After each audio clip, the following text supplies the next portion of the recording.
Good evening and welcome to the nighttime heat right here on Prime FM 105.5.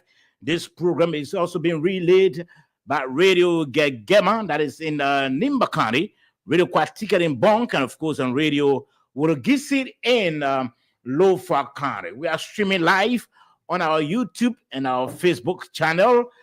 Just tap nighttime heat. If you are using your phone or your laptop, go to where they have the search and then you tap nighttime heat. Just 3 words. As soon as you do that, you're going to follow the show online. We are also streaming live on Prime FM, Morovia 105.5. Again, Prime FM Morovia 105.5. Today promises to be very, very interesting. We want you to share the show so that your friends, your relatives, your loved ones, your partners can also follow and also share so that authors can follow on what is happening tonight on the nighttime heat. Sabo George is my name. I'm here along with my producers.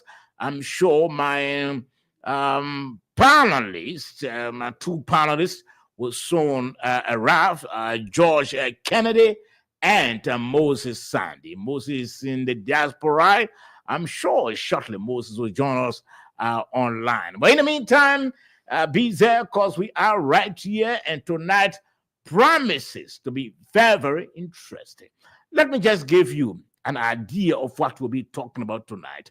You know, tomorrow, women and men will be marching. It's not a protest, we understand. It's a march of, from Gardner, from around Monrovia, up to the Capitol building. They have a petition that they want to present to the national legislature. The women want to call the government's attention to the drug crisis that we have, drug addiction. You know what it is doing to our children. And so the women and men will be marching tomorrow. We'll be talking about that. And of course, just guess what?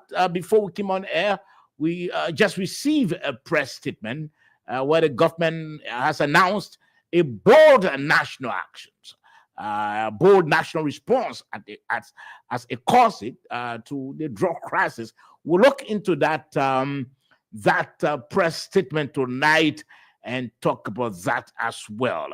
And then also, you know, this executive, I hope we'll have the time, the executive order to put a hold to the exportation, yes, of rubber. We'll be looking at that as well tonight.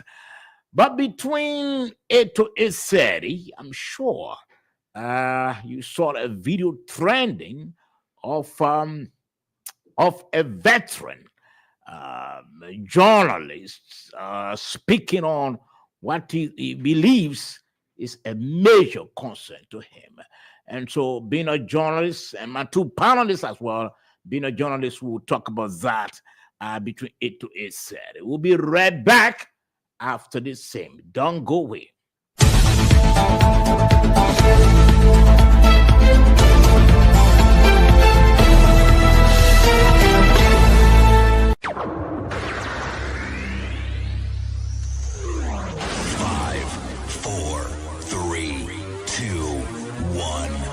0. Let's start. Okay, welcome to the program, the Nighttime Heat. Welcome to the program, the Nighttime Heat. We sincerely apologize for that interruption. But let me welcome one of my panelists, George Kennedy. George just came in. George, welcome to the program tonight. Yeah, thank you, Saba, and good evening to everyone, and especially to you and to the Liberian people and to our technicians here in the studio. Okay, so we are expecting Moses. We are expecting Moses as soon as Moses comes in. We're going to welcome Moses as well to the program, and then we'll all have a pleasant time tonight on the Nighttime Heat. Like we said, we'll be looking at Liberia's drugs problem. Women tomorrow will be marching, women and men.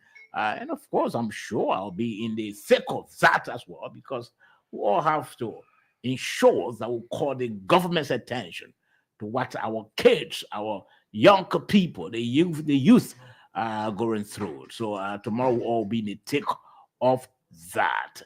And also we'll be looking at the executive order, if time permits, the executive order released by His Excellency Joseph Imaboaka on the exportation of rubber. We'll be looking at that as well tonight. And of course, our guests will include Representative, Montserrat County Representative, Smoke Molba. Smoke said he will join us. Reverend Dr. Chris Toll, he's the Secretary General of the Council of Churches. Mr. Oliver Mr. Wiese is a Liberian educator. He's based in the USA. Mr. Julius Kanoba. Mr. Kanoba is the president of the Press Union of Liberia.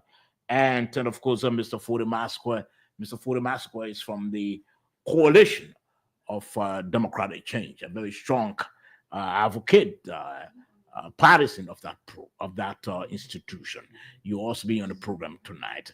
But in the meantime, let's try to upload the video. We're trying to get it quickly to upload that video. The video that has to do with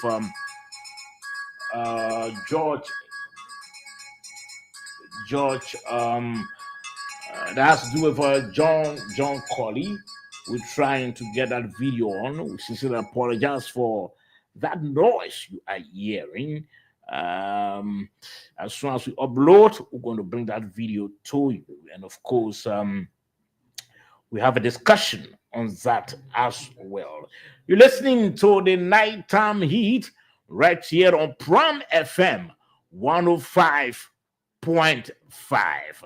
This program is also being relayed by Radio Gageman, Quaticket, and of course our Radio Olegisi in Lofa County.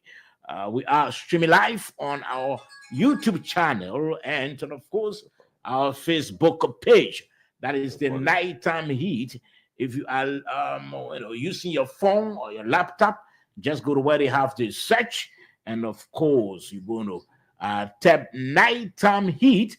As soon as you do that, you're going to watch the show and follow the show online. We want you to share the show so that your friends, your relatives, your loved ones can also follow on what's happening tonight on the Nighttime Heat. We are also streaming live on Prime FM Monrovia 105.5. Prime FM Monrovia 105.5. We are also streaming live. But in the meantime, George, we still are waiting Moses Sandy. As soon as Moses comes in, he's going to join the discussion tonight. But in the meantime, what's trending on your mind, George? I think, yes, those are the key issues, including this letter from the ombudsman calling for the dismissal of some party officials who are holding party positions and holding key positions in government,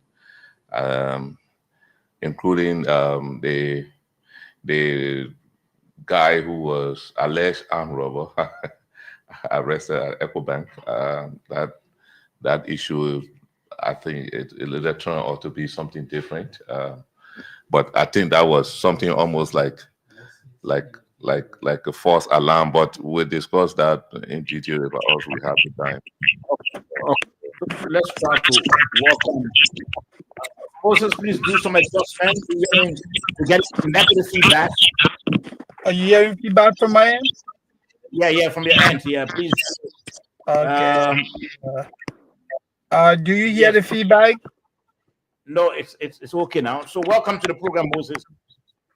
It is indeed a pleasure to be back with you and George.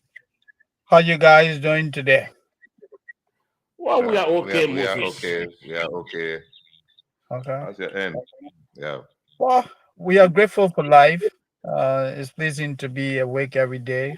Gotta be grateful for that. So I want to say Okay. hats off to our people in Liberia and all of our technical people behind the scene, making sure that everything goes well. I want to say hats off to them. Okay, thank you, Moses. Thank you for joining us. Let's try to play this tape. I'm sure John Colley, a veteran Liberian journalist. John was hosted by a local station, and he made his remark. Let's try to upload quickly to play this tape quickly. Let's try to upload and play this tape. We take a listen, and then we can talk about that. I have been using my own system that I built for I don't know how long. He claims to have built one in Bapulu for 200 grand. Just about the same system I built for $35,000. It's working. It's been working. My whole system around the country. I mean, so well working. But instead of sitting down overnight to think on these things, these guys are on the radio all day. Leave that with us who chose it. I just think they are too mean. So they're trying to mean you, Odile. So they don't want to give you anything for the reason you went to school. So Mo Ali and Patrick Ona, who is now my little brother there, who is now LTA chief, a government man, if they are going to be journalists, then what do we eat? How do we eat? Have we thought about this? These guys are destroying the media. We need money to survive. This is all of our country. This country. No commercials on radio. Appeal to the government people to leave the media with us. They are stealing our profession. This is wrong. They are denying us livelihood. They what we learn to live on. And if they are doing it, they will not give us contract. They got our money. This is our country's money. Their money not for day alone. These guys shouldn't be mean like this. Leave us, let's run the media. We will help you if we strike deals. But please do not steal our profession the way you're doing it. You deny us livelihood. Younger people, okay, I can afford, but younger people who got nothing, imagine that. Those boys have turned to beggars. Is our more than one? Is our Patrick one? Is our Cherry Limit one? Is our what do you call the other journalists? The other journalists. Uju Vagon? No, the other journalists. Who's the other journalist? Dylan? Talk show host. The men are journalists of talk show hosts now. Senator. You got some of the money. Imagine if he asked you to attend a talk show, now you got your own, you're not coming to us. No, he have one of the highest followers on the Facebook. The so class doing reloaded. that where he share it on the social media, it's okay. They're empty. Went off. Went down. Okay. Today they got money and they got some government. Okay, gentlemen, let's end it at that. Moses, let me hear from you. That was okay. Moses has gone off. We're hoping I can return. You listen to John Colley, George. What did you get from John? I look at it from two ways, right? Mm-hmm. First of all, Patrick is a journalist. Okay, I think the issue of social media has now brought new dynamics into journalism, where even the president can sit in his office and go live. Mm-hmm. All right, so I wouldn't have much problem with senior or government officials going live to do their show. But one thing I know, most often they will blunder. Because as John said, they are not trained, most of them are not trained into the profession. So you feel that social media has created a platform for you to do what you do. You'll be making mistake. We've seen in part of this thing on some government officials where they think that they can just take the social media and go defend themselves. It will go wrong at times. And when it goes wrong, you find out that you find yourself in the wrong place. On the other hand, Mm-hmm. I think most of them tampering with a profession that they are not part of. If Patrick will argue, he's my brother. He will argue that, oh, my man, Georgie, we all hear recorders in our hands. But right now, you are a major public official.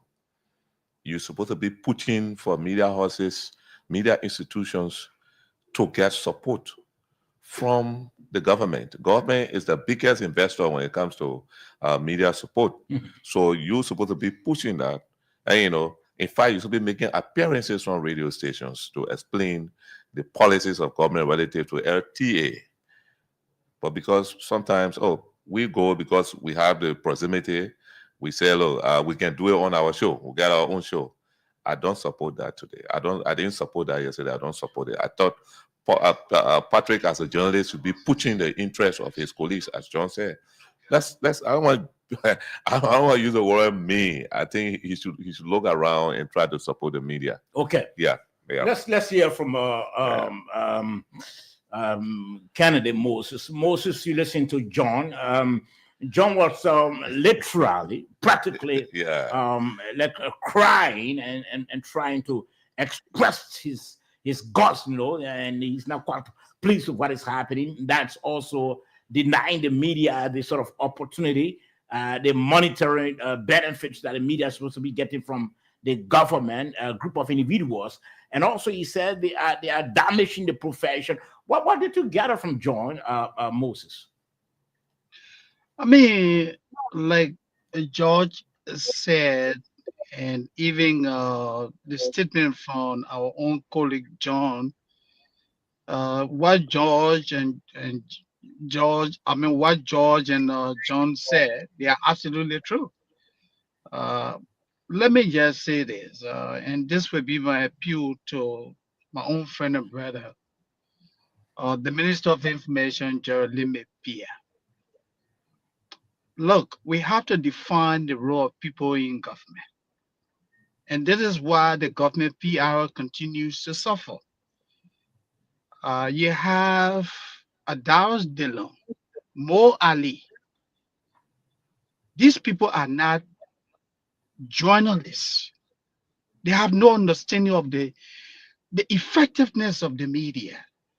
And PR, you sit back and allow these people to come and usurp your function.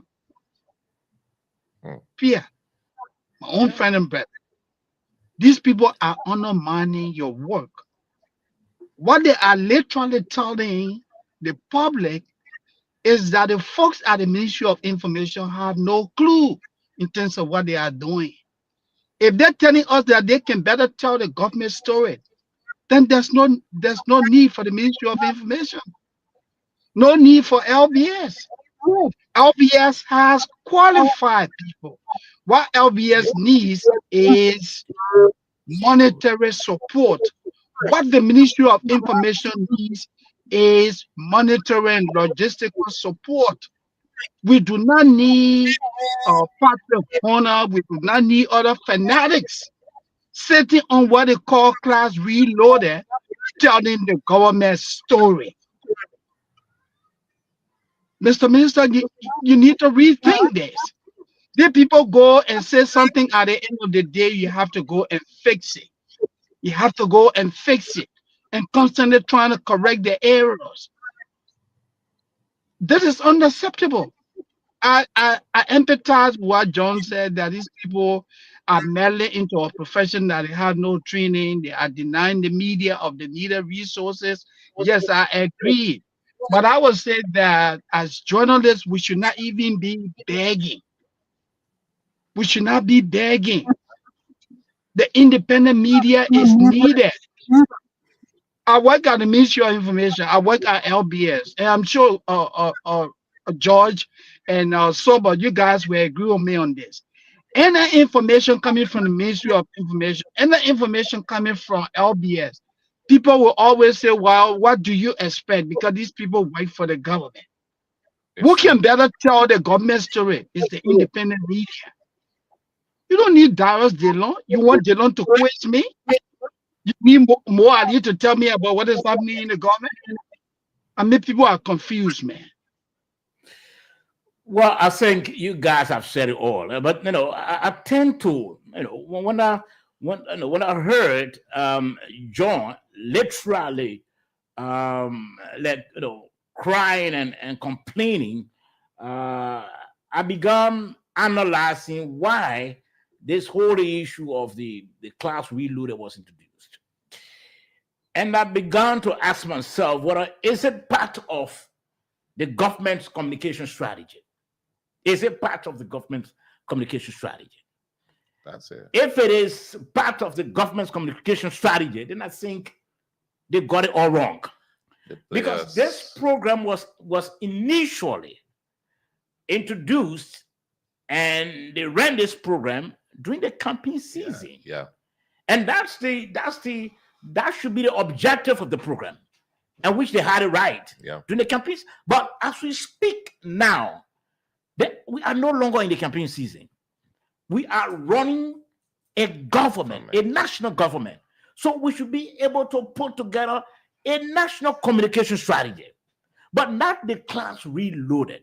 And then on the other hand, you found individuals who are not journalists, like John said. They are meddling into a profession that it has absolutely no training about, no training in. How can a government group of government officials gathered to introduce another government official? I thought, that's the reason why, when you come to power or you ascend to the national leadership, it's not all about those who are doing it, I would say, that you bring around. It's true. They have professional people, irrespective of what you think about them. Yeah. But utilize them. If I were part of if I were part of the government, maybe the government communication team, I would have told them, look, if we will introduce a class reloaded, let's find independent journalists. Then we can That would frequently appear. appear. Yeah. That would have given it a more professional look. Yeah. But to gather a group of, we are not, trying to condemn what they are doing, but we are saying to them, they've missed the mark. It's not a strategy for the government. No, it's not a government communication strategy. And besides, we heard also about this whole Palava Hot, or how you call it, that they launched before. Yeah. I the thought TRC Palava Hot process, you mean? No, they launched some program before at the ministerial complex. Up to present, we have not seen the first town hall gathering. Yeah. We have not seen the first, But when you say these things, people think that you try to be critical of them. No, Liberia belongs to all of us. If they had relaunched that reloaded and maybe hired 2 or 3 independent journalists to run the program for them, while they appear there regularly, that would have given a more professional face. Sure. But like John said, they've done that so as to also deny the independent media what the media is supposed to get. So who listens to the class reloaded? It's only maybe those of the followers. Pro-government. And not all of the followers, in fact, will listen. Yeah. But when you have a show of the government, but you have independent face, hosting the program, people will listen to the program. Sure. Because that professional journalist, he's not going to ask questions or PR questions. No. He's going to grill the minister the appropriate way that the listeners will feel impressed. Yes. But when you say these things, but again, John said it all. And I think John made a point, that people are venturing into profession that they have absolutely no training about. As we speak, we have not seen or heard about any national communication plan. The government coming to power, there should be a communication plan. Sure, it should come a from the strategy. Ministry of Information. It's not just about class reload. It's not a strategy. No. It's an arm for propagandism. That's all. Because you had it before for propaganda, purpose. Now you've reintroduced it.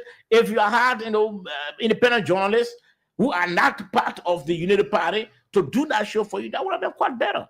But again, you go to say maybe the minister will have his own, his own pushback, and at the end of the day, he may not listen to what you have to say, and but it's wrong. And at the end of the day, some of them know us, and they will say, "Oh, you are on the radio criticizing us."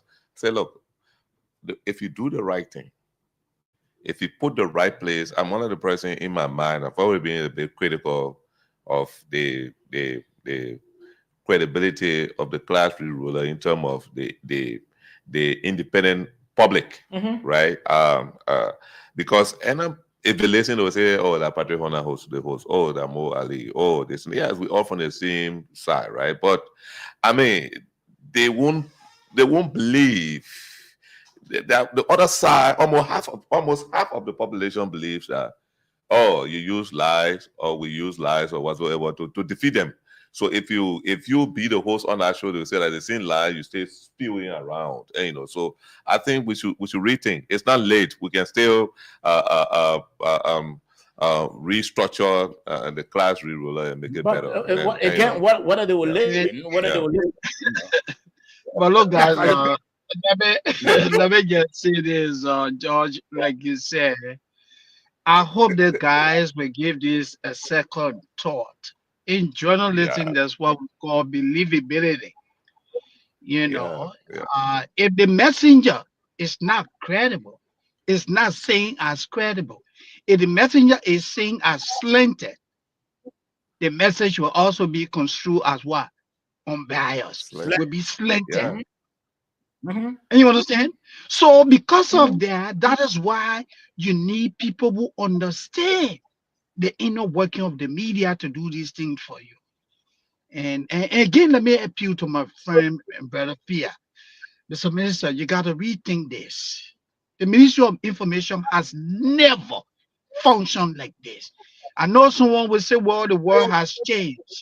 But there are a lot of good communicators at the Ministry of Information. A lot of good communicators at LBS. That all you guys need to do, provide the needed support. These people will tell your stories. You don't need Johnson, Mo Ali, Darius DeLong, Fatima Bintu Salif. People with no understanding of the functioning of the media, sitting there and throwing nothing but what? Gibberish. We don't need fanatics. We need people that will tell the government, hey, you're making progress, you are not making progress. That's what we need. And I think for me, I see it as a propaganda machinery for the government. That's all. That whole class reader is a propaganda machinery, and they are getting it wrong. They are no longer in opposition. I mean, in campaign mood. They are running a national government. There should be a national communication strategy. Sure. There should be a strategy. That the entire media. That is inclusive. And besides, the issue of just holding press conferences every time, calling the meerkat. No, it's not yielding the results. No. And again, the guy who left the ministry before, who resigned, and Yamplu, that one of the things he was critical of.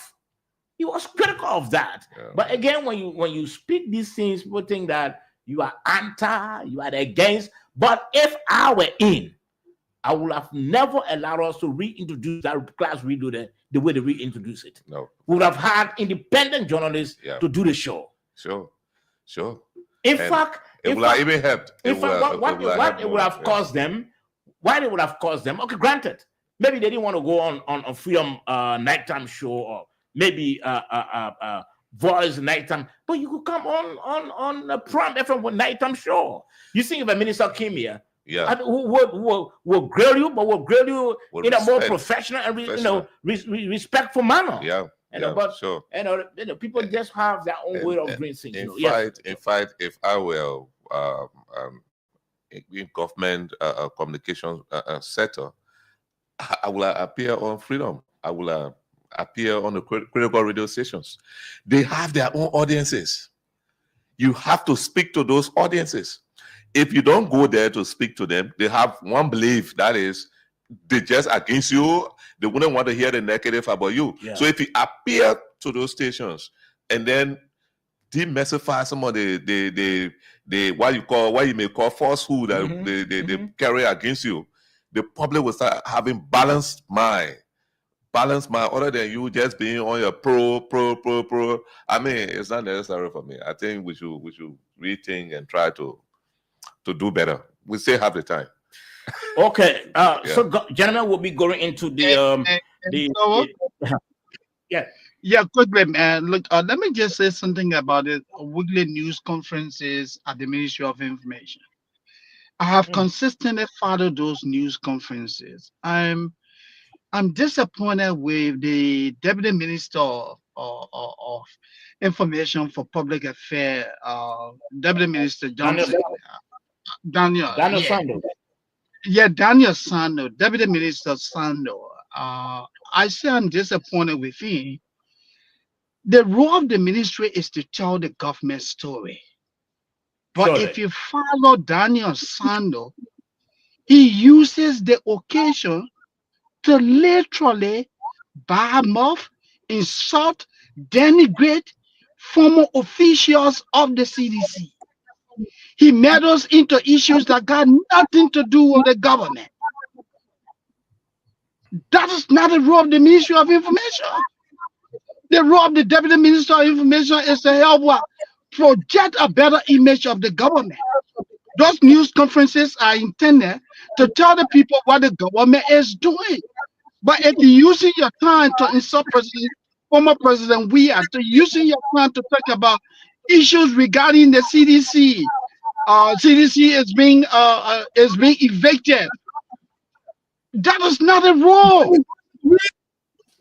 I just want to talk about this. This guy literally insults people all the time. I don't know whether you understand his role. Let me stop there. Okay, Josh. The Minister of Information over the last 18 years and so have been bastardized, especially the Public Affairs Office. You and I know the truth. Sure. Councillor Asa Jackson, he was one of those guys who used to get on the radio during Madam Salif time and just insult other people. Mm-hmm. And so people see it as strength. It's not strength. It's not strength. I think it's more like, as an educated person, it's more like weakness than strength. I think we should speak to the issues. Yes, it is good to respond to opposition strongly, but to insult and other things. Daniel and myself went to school. We all graduated from AMU Zion University. He's a friend. He's a brother. You know, sometimes I can enjoy when he goes strong, but if he's being insulting, I won't support him insulting because the position there, you dare to do dirty work, right, for the government, but you got to do it with serious responsibility, you know, without bringing the ministry or the government to public ridicule. And definitely, I'm going to speak to him personally. I mean, off air. I will talk to him. He's my friend. He's my brother. But I don't think he should follow the historical trend this ministry has taken over the years. Yes, I agree with both of you. And like I said again, it's deeply rooted into the lack of a national communication strategy. You know, when you don't have a strategy, you do things in a more slapdash manner, no direction, no order, nothing. You know what can happen when you don't have a strategy? You know, because if you have a strategy, this strategy will guide you. Yeah. But there's no strategy, no communication strategy. So Daniel Sando just gets on the radio and gets behind the microphone. What does the CDC headquarters eviction has to do with what the government is doing? Independent media already carrying it. All the media. Propagate what the government is doing. Yeah. I mean, play deaf ear to it. Play deaf ears. Propagate what the government is doing. Don't throw jabs at the former President Weah. Yeah. Don't throw jabs at CDC officials. They are no longer important in a way. Yeah. They should be behind you now. Yeah. So what you do now, if you have a communication strategy, is to begin to tell the government story. We did PR. And public relations simply is doing good and telling the good you are doing. Yes. That's just PR. Yes. When we're in the classroom of Joe Molba and Ahaji G.V. Krumah, that's what they were telling us. So they kind of say, you dare to do dirty job and project your positive image. Thank you. You know, but it's not just about, it's not coming on radio and throwing jobs. What does the CDC headquarters have to do with the government programs and policies? That's what we want to hear. But again, when you say these things, the thing you are so critical of them, you bad mouthing them, but that's not it. This country belongs to all of us. We want to appeal to the Ministry of Information, put a national communication strategy together. The issue of the class reload is not a strategy. That whole class reloaded thing is not a strategy. It's a propaganda machinery. That's all. Yeah. It's not a strategy. You're no longer in campaign mood. The mood you're in now is to govern. Is to govern. Yeah. And so when you're governing, you're telling the people what you are doing. Yeah. And a lot of good things happening. It's unfortunate, man. Anyway, you're listening to the Nighttime Heat right here on Prime FM 105.5. We want you to share the show. You can also follow the show online. Just tap Nighttime Heat.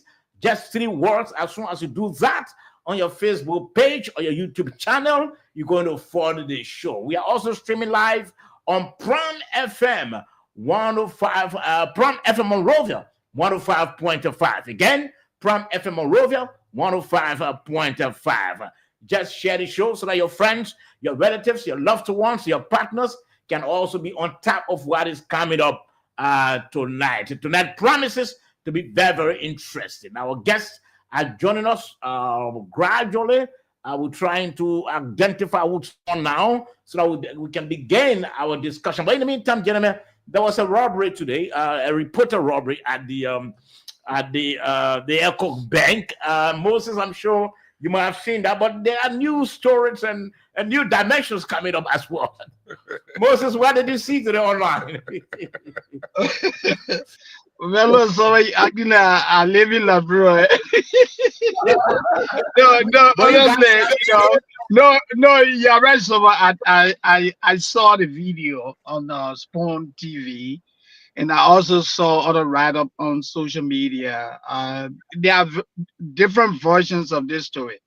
It was reported that someone went to arm rob, but now we're hearing that this guy reportedly has someone who works at a bank, and this person, reportedly broke his heart. I don't know how credible this is, but I hope that the police can really get to the core of this matter, investigate, and help us understand what actually happened at the bank. Because there are a lot of people saying that the gentleman saying in our photo, they don't think he's an armed robber because they say he's a professional person who works at the University of Liberia, someone with a graduate degree. Don't get me wrong. Having a graduate degree, that doesn't mean that you cannot be a criminal. But there are people who are speaking to the reputation of this guy. So I hope the police will do his work to get to the core of this matter. That's all I can say. Okay, Josh, what did you get on it today? I'm looking at firstly how he was handled by the police. Okay. I heard he sprayed pepper spray on a lady. Later, I heard it was not true. Okay.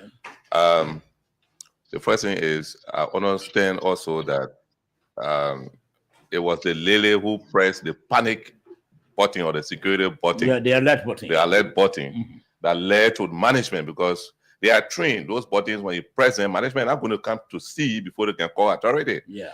And as soon as the press the button, management called the police right away. But when the police went in now, how they handle the matter again is another issue. Did you see him with arm? Did you, when you go, somebody already say that arm robber, okay, and you go there, probably you didn't see the person with arm or whatsoever. I thought that the way he was dragged, I thought that was a little bit harsh. Yeah. The force was not proportional again. I think we continue to talk to the police too. You shouldn't be panic driven when you hear us, because that's why your mentor, you are trained to be prepared for those type of things. You should be trained to be prepared for. You look at the man's physical body standing up or whatsoever. He's not having arm, he's not having knife. How you approach him, I don't know what happened, but we saw him being dragged. I thought that was a little bit harsh, but yes, I myself, I saw the picture and I saw the way the guy was being dragged. Again, this is where we understand police will say, or people will say they exercise some restraints, and I don't think they did that. The way they dragged the guy, and like you said, we don't think the guy had arm. He was not a harmful, and we are hearing the additional stories. we're hoping that the police can get to the bottom of the investigation, so we can know as to whether the guy is an armed robber or not, because there are credentials of the guy that being trended on social media. His name is Fode Emery Johnson. Is it Fode Emery Johnson? That's Emery Johnson. Yeah, that's his name, and I mean, it was so hard. Disheartening for me. Surely. We shouldn't be doing. We should be cautious in dealing with such issues. Surely. So we're hoping that the police can really go into that matter, profoundly, so that we get to know as to whether the guy was or he's an armed robber or not. But you're listening to the Nighttime Heat, and very shortly we begin our discussion. Like we said, tonight we'll be looking at Liberia's drugs war as women, men tomorrow march. It's not a protest. We understand they'll be marching to the capital to present a petition to the national legislature. We'll be talking about that, whether Liberia is on course with the fight against drugs. Before we came on air, there's this press release from the office of the presidency. We're going to read that and see what sort of bold step or bold measures that the government said they're going to take. But the press statement came just on the eve of the march tomorrow. We'll also be looking at this issue with the executive order. If we do have the time to put a halt to the exportation of rubber. I understand there was a major press conference today. We're going to play that tape and, of course, discuss it as well. Let's try to welcome our guests. You can do so, George Kennedy. You can do so quickly, and then we start the ball rolling. I want to welcome our guests, Dr. Christopher Toh, and my colleague, my brother here. What's your name again? Okay, Mr. Masakwe, Honorable Masakwe, to the studio. You are welcome, and it is our hope that you will attempt or to answer all of our questions. Whatever we are very objective here. We don't take side. If you happen to give us wrong answer, we'll make sure that we provide the counter thesis of what you're saying for the good of the public. So thank you very much. You are welcome. Yeah. Okay, Reverend Toh, we also want to thank you. You from the faith-based, from the Council of Churches. We always like to have you here because the council has a major stake in how our country runs. And so we always like to have you here. Welcome to the program. We're hoping that Mr. Julius Kanoba can also join us quickly. And Montserrat County Representative Sumbo Molba can also join. He was trying to call a few minutes ago.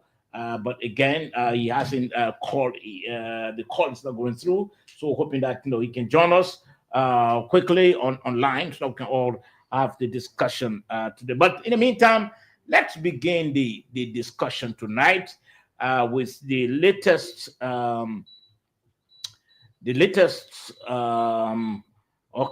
Small is trying to call. He's trying to call. Let's try to speak with him tonight. Reverend Toll and Mr. Masakwe, Fode Masakwe, let's get your take first before we can go into the press statement that was released by the executive mansion today. I don't know whether it's in reaction to the protest, but it came on the eve of the whether in reaction to the march, but it came on the eve of the day of the march. And so let's first hear the both of you. Reverend Toll, let's begin with you. What's your take? What's your take about what is coming up tomorrow? What is your take about what is coming up tomorrow? Reverend Toll, let's hear from you. Okay, thank you very much. I hope the microphone is on. It's okay? Yeah. Okay, thank you very much, Sabo, and it's a pleasure again being on the Nighttime Heat. With regard to the protest, or you call it a march, or whatever, or a campaign, or a gathering of people on saying no to drugs, no to drugs, I think is something that the country as a whole is concerned about. And I think this is a wake up call with regard to our population, especially young people, looking at our census statistics about the youthful population, and that youthful population has been infiltrated Okay. with drugs, and is not only taking up drugs, but I mean changing the livelihood of our young people. They are living in the graveyard, living in the slum. Um, some of them are high school students, some of them are university graduates, and it puzzles me to find these people are living inhumane life because of drugs addiction. So it's a wake up call, and the Liberal Council of Churches also will be there tomorrow. Okay. We also send that information out to all our churches, our heads of churches, the mobilization of our members to turn out, because it's a wake up call for everybody. Okay, Mr. Masoko, let's hear from you. Your opening comment on what will be happening tomorrow. Well, thank you very much. Firstly, I would like to begin by reminding us and ourselves, drugs and substance abuse is a matter of national emergency. It is not a political matter. As a matter of fact, the United Nations Drugs Survey of 2024, it says that 2 out of every 10 young person in the country are victims of drug and substance abuse. So if you look at a total and calculation, it means 20% of the young people in the country are victims of drug and substance abuse. When you're looking at our population, a 20% from around 5.7 million, you might be talking about 1.1 million of young people or Liberians as citizens are victims of drugs and substance abuse. So this is not a matter of political size. It is a matter of national urgency. So that is why it is sickening when people want to infuse their political sentiment or political perspective when it comes to the fight against drugs and substance abuse. Yesterday, people feel that drugs were in this country because you had George Weah as president. We'll come to that. We'll come to that. That's just your opening comment. Yeah. We want to hear from also our panelists, our two panelists. I'm sure they may too have their own opening comment. Again, please share the show. We want to share tonight's edition. It promises to be very interesting. Moses, let's hear your opening comment as well.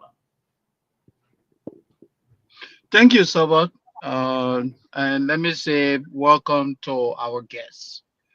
Like one of the guests said, some of the issue of substance use is a profound problem. Study shows that the individuals they refer to are the at-risk youth. As a research done in 2022 by the United Nations shows that we have close to 50,000 Liberians, quote unquote, referred to as Zogos, that are struggling with addiction. Addiction is a profound problem. The problem is affecting the entire country. Addiction in Liberia goes beyond our bandwidth. So, like one of our guests said, it's a national security issue. And I agree with the guest who said that this should not be politicized. Yes, it is good for people to get in the street to call their attention to government to say, hey, we have a problem. But we have too many laws in the country that tend to address this problem. What we have not been able to do as a country, let me just speak to some of them quickly. Healing people who are dependent on substances is costly, very cost intensive. Take a look at the national budget for this year. for the agency responsible for fighting against the importation and sale of drugs in the country. A little over $4 million US. The LDA. The LDA is what? Ill-equipped, underfunded. 80% of the individuals who work for the LDA are volunteers. People who have worked for the LDA for over 10, 15 years will find what? Regular salary. Some of you guys tell me, does it make sense? The person who is fighting drug dealers, the person who is fighting, who is going against people who are importing substances in the country, and these people are not paid. Are we not joking? How are these people surviving? Of course, they are being financed by the drug dealers. We have a border in the country that is very porous. The airports, our local borders, drug trafficking in and out. You have inadequate LDA officers to maintain, to provide security. The police underfunded. The entire criminal justice system, ill-equipped, corrupt. I mean, the court system, very corrupt. How do we tackle this problem as a country? Our political leaders are doing little or nothing. I know time is not on my side, but this is a problem that we really need to commit to as a country. Are we really serious? Are we serious? How committed are we to fighting this? Yeah, we say, oh, well, you know, let's get the people off the street. But what are we doing to deal with the individuals who are bringing the substances into the country? Let me stop there, guys. Yes. Okay, this era is Moses' specialty. So when it comes to, I like to gain the time, you know, to really discuss it, because I'm learning a lot from him. I mean, very passionate. Yeah. Let's hear from you, George. You know, so as I was saying, I agree with Moses and I agree with all the other previous speakers. I'm not that forest in this area, but frankly, I'm seeing the disaster on the street. The young people, how they look like. I was coming on Randall Street, or near Mecklin Street. I saw a good number of them, you know, don't even want to leave the road. This is a serious crisis. They are victims. They are victims of drugs. And so I think we should tackle this thing head on. And in my view, I think the ECOWAS cross-border issue, we need to look at it strongly and tighten security, and then tighten the fight against drugs beyond our border as the ECOWAS, within the ECOWAS sub-region. I think that's one of the reasons why this march is about. Okay, let's try to welcome Mr. Oliver Wiese. Mr. Wiese, welcome to the program. Let's get your opening comment as well. Yeah, thank you so much. Thank you for inviting me again. It is always a pleasure being on the show, you know. And thanks to your panelists and fellow guests. Well, with the issue of drugs, honestly speaking, drug is a silent killer. Yeah, our children are dying every day, and the evidence is seen in every corner of our country. The government and its people must stand strong to fight against drugs. With the drug law, the new drug law that even made drug offenses to be unbailable, still there is the prevalence of drugs in our society. I mean, something is really wrong with the way we are fighting against these drugs. It is laudable that people march tomorrow, I mean, against drugs. But what remains a question is whether we are prepared to fight drugs. Let me say thanks to the president for the new measures announced today. But are we prepared to fight these drugs? Are we willing to stand together? You can find this thing in homes, in schools, in churches, in mosques, everywhere. There are users and there are dealers. And so in order for us to fight against these drugs, we have to stand together as a people and be determined to eradicate drugs once and for all. And that can only happen through strong laws and implementation. Not only by matching, Okay. but by implementing laws that are on the book. That's your opening comment. We want to thank you for your opening comment. Let's try to hear from the president of the press union, Mr. Julius Kanaba. Mr. Kanaba, your opening comment as well. Well, thank you very much again for inviting us on this important platform at this particular time. I hope you are getting me. Yes, we are. Sure. Okay, thank you again for inviting us to this platform. In terms of your first topical area, first, I'd like to get clarification from some of the guests, the panelists, who are saying that they should not be politicized or treated as political. I don't know what they really mean, right? Because I mean, whenever we say don't treat something as political, we are attempting to remove it from public scrutiny. And by political, we have to be clear in what we are doing in terms of our analysis, because it is the politicians, right, political decision makers, who have got the power, the authority to make certain decisions as to what to do with the fight of, against this particular menace, as somebody has said. So in my opening comment, I'd like to state very clearly that I am not certain that the war against drug in Liberia is being won. President Walker, when he took over, many of you might recall, did declare the fight against drugs, that somebody just said, as a national public health emergency.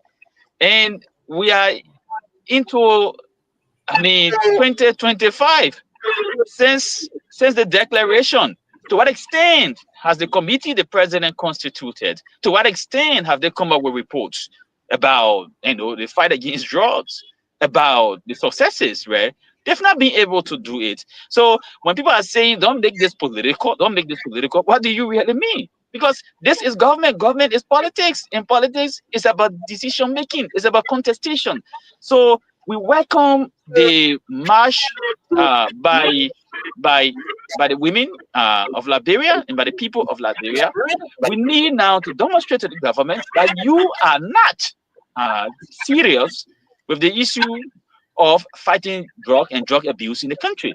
So day to day, you have people who are coming, with drugs. Just recently, somebody was arrested at the Rabos International Airport, and this person is well known.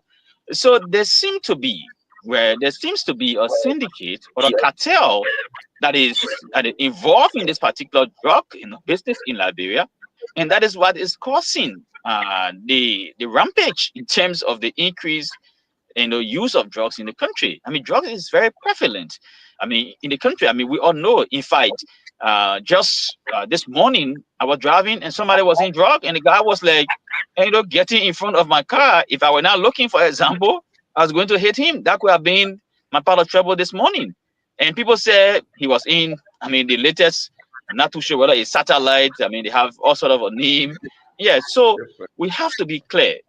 The government must do all it can, working with the citizens, to fight this particular menace within the society. And we have to politicize this particular matter, in that we have to make it public and scrutinize the actions of people who are in authority. Because I, for instance, yes, I can contribute to the fight, but to what extent do I have the power to arrest, to detain, or to what extent is my information that I'm giving to the police or the security forces, how are they using it to fight drug abuse or drug trafficking in the country?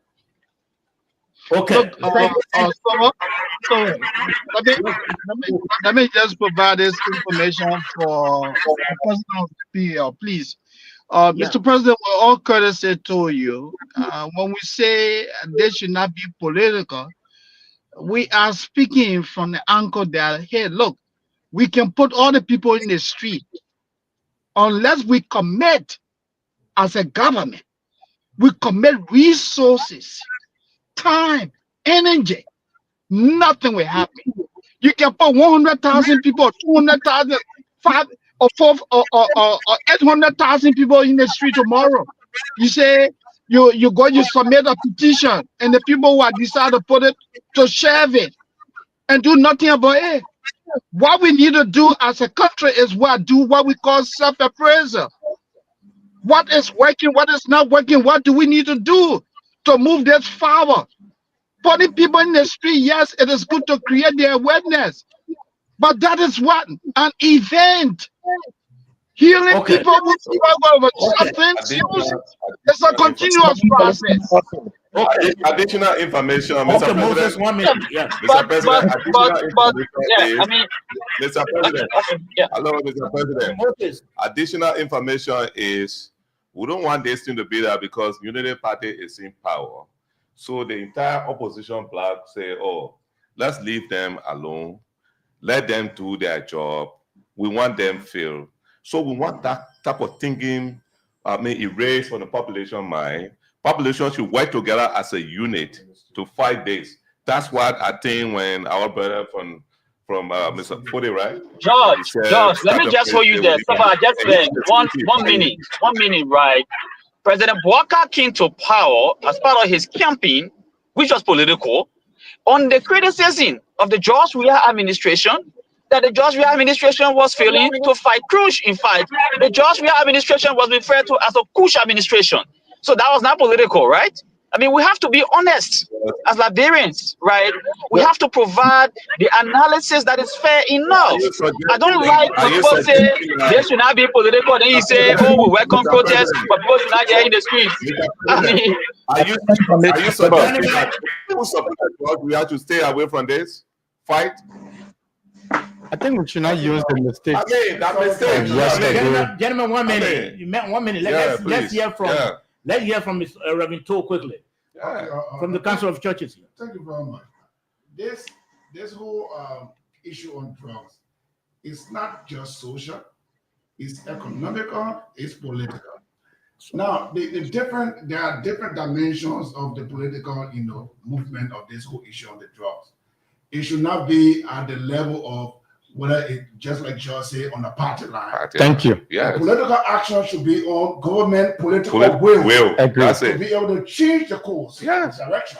So that's a political component of it, but not to say because this party is in leadership, so we will not support it. We'll undermine it. No. Okay. So, gentlemen, let's try to read this press statement that that was released just a few minutes before we came on air. It's from the executive mansion. It says, President Boubacar declares bold national response to drug crisis in Liberia. And of course, it came just a day before the march tomorrow. Following receipt of the progress report of the multi-sectorial steering committee on drugs and substance abuse, President Joseph Yuma Boubacar Sr. has issued a special presidential statement announcing an aggressive, multi-pronged national anti-drug action plan in response to the alarming surge of drug abuse and trafficking across the country.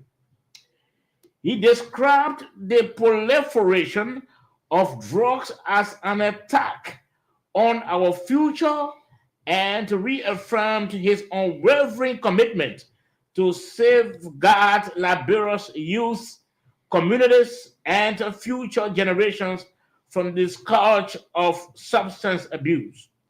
We cannot, and of course, this is in quotation, we cannot allow the spread of illicit drugs to turn our children into victims, our communities into ghettos, and our neighborhoods into shelters for criminal elements, the president declared.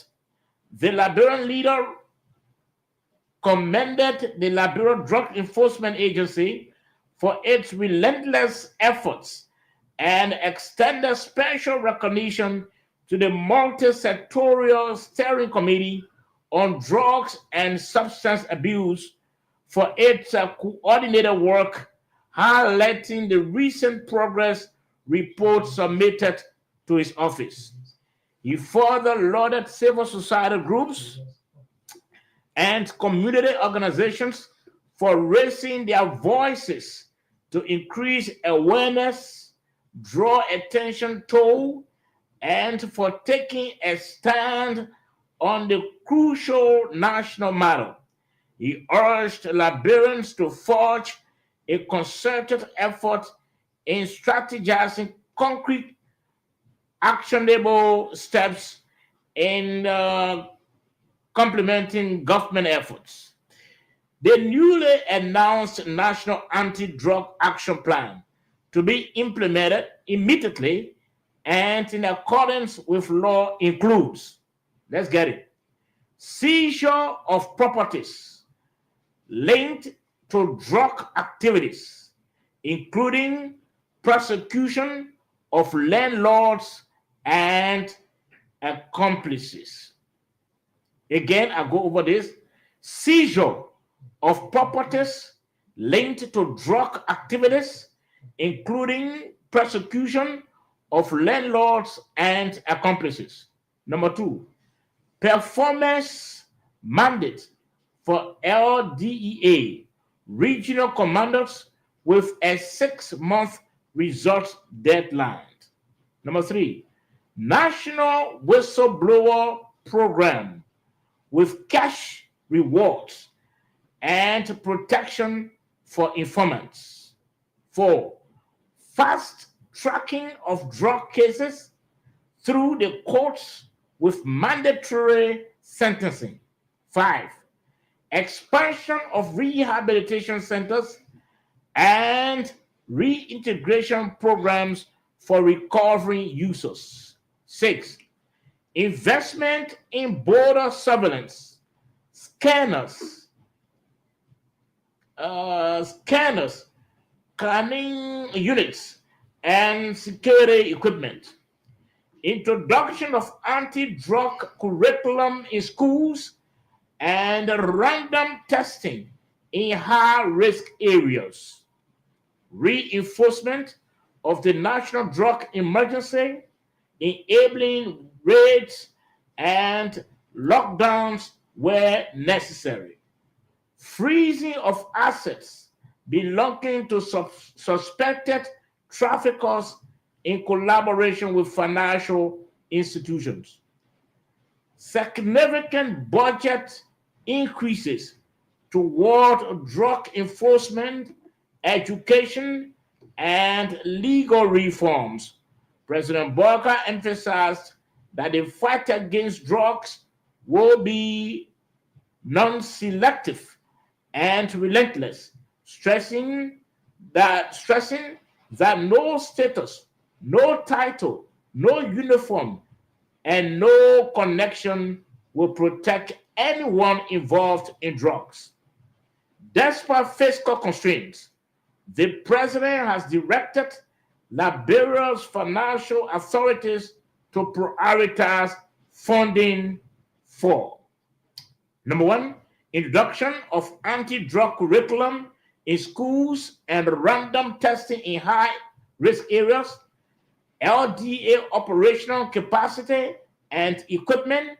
3, rehabilitation infrastructure and staffing, border and port security technologies, nationwide public education and prevention campaigns, legal and judicial sector reinforcements. Liberia, according to the president, will fund its own fight first, President Barker affirmed, while also calling on donors and international partners to support the renewed national drive. In his closing appeal, the president urged all Liberians, from parents and educators to leaders and citizens, to join the fight. Together, he said, we will not just fight, we will win. Liberia will not lose another generation to drugs. Not on my watch. Okay, So that's the statement the president has released. Beginning with you again. Let's begin with you, Julius Kanaba, and not Reverend Todd this time around. Let's begin with you, Julius Kanaba. What do you think about the press statement? Well, first, we welcome the press statement by the president. Is another, the press statement has got a lot of contradictions, but it is also doing some policy prescriptions.